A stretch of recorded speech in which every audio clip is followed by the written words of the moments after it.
Welcome back, design students. In this video, I'm going to show you how to create a tree in Maya for our landscape scene. As you can see, I have a tree in my scene, and this is an oak tree, and if you look closely, you can see that the branches kind of stop right here, and it's obvious that it's a 3D mesh model. I've also added a few flowers down here to get some color to the scene. And these flowers and the leaves on the tree are made using the same principle that we used when we made our fern. The tree itself is a mesh model, and if I click it, you can see the mesh.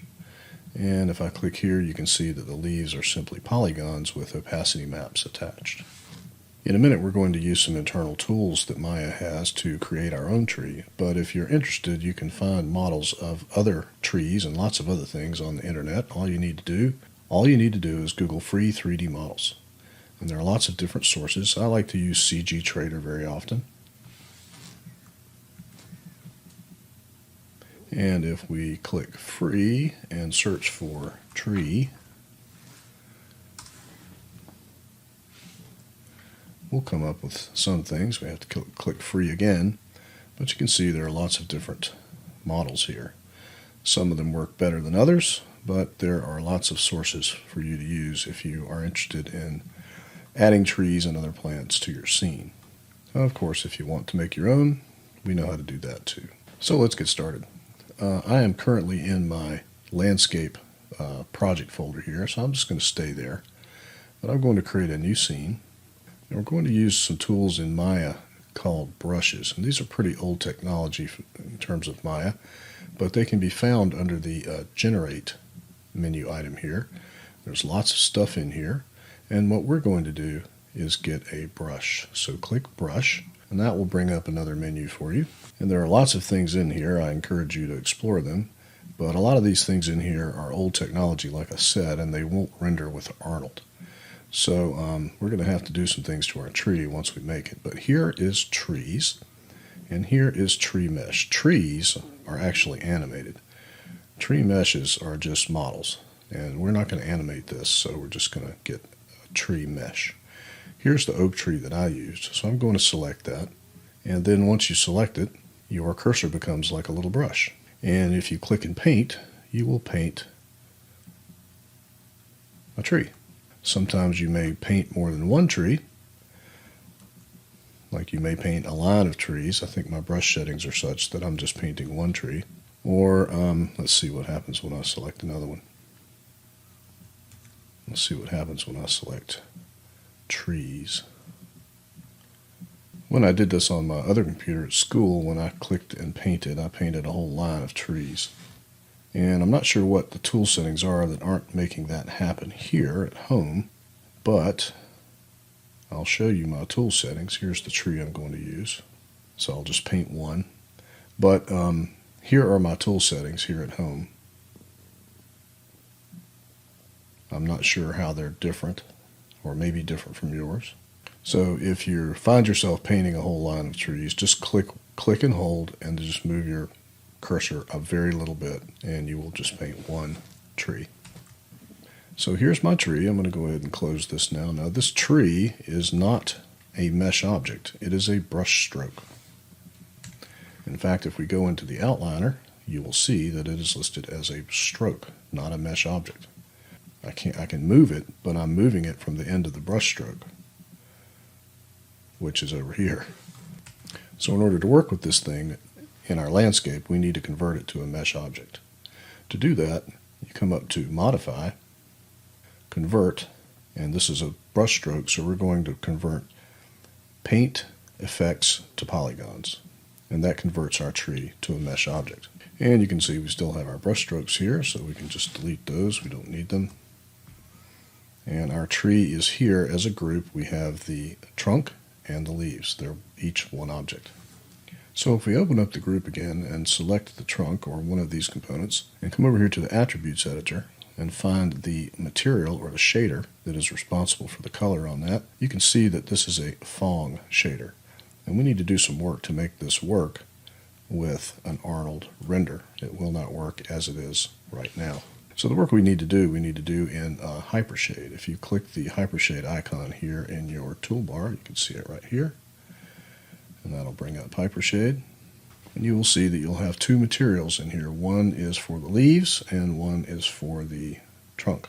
So I'm going to start with the trunk. So I'm going to select that material. I'm going to right click on it and select Graph Network. And that shows me what this material is constructed of. We've got basically the textures and the material. So we're going to change this to an Arnold material. So come over here to the Create section of the Hypershade and type in AI. And that brings up all the Arnold materials, and we are looking for the Arnold Standard Surface Shader. Once you click it, it brings it up right in the middle, and here it is. So really all we need to do is take this and connect this to the base color. And that's all we need to do. We don't need to destroy this one or anything. So select your Arnold Standard Surface Shader as well, and come over here and rename it something relevant. And then we can close Hypershade, select the trunk, right click, and assign existing material, the material that we renamed Trunk 01.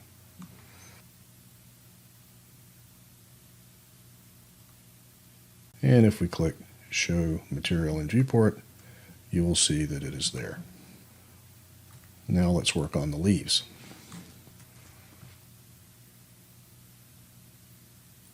So let's go back to Hypershade and find the leaf material. Right click and show the graph network. And this one looks a little more complicated, but not really. Let's find our AI standard surface material in here. And then we're just going to have to reconnect some things. So here is the color node. So we're going to grab this out color here and connect that to the base color node of our new Arnold material. And of course we should probably dial down the roughness or increase the roughness. And we need to look at the transparency node right here as well. If you look right here, you'll see that this is connected to the transparency node. So what we need to do is connect the alpha to our opacity node. And if you look at our opacity node here, it's got a little plus sign next to it. Click that and it's got a red, a green, and a blue channel. We need to connect the out alpha, which is transparency channel, to the opacity channel. But we need to do it 3 times, once for each channel. So click the out alpha and connect to R, G,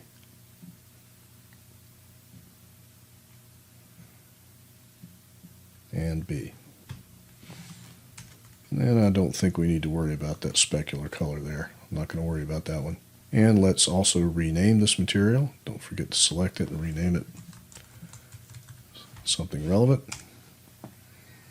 Close Hypershade, select the leaves, and assign the leaf material that you created to your leaves. Now you will see that they do not look very leafy. We can still see the black surrounding the texture here. To fix that, we need to go into the renderer panel just like we did for the fern, go into the options,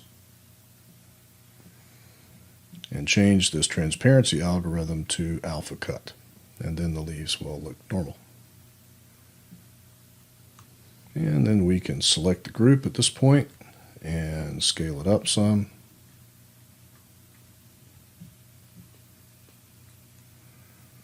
And for the purposes of this project, this tree portion of the project, we will create a plane,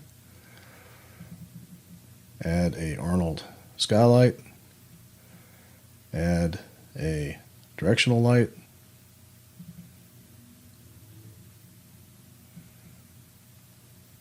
and render it in Arnold.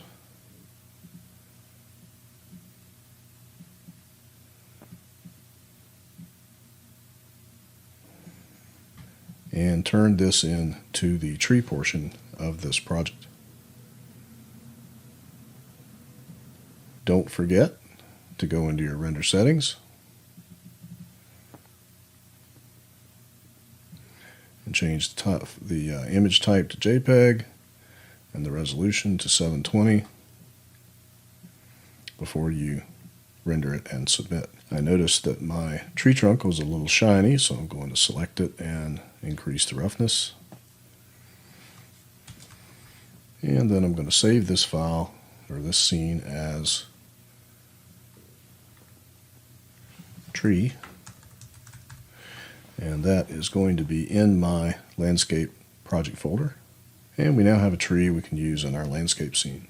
In the next video, I'm going to show you how to import some of these items into your landscape scene so you can assemble the final render. And I'll see you then.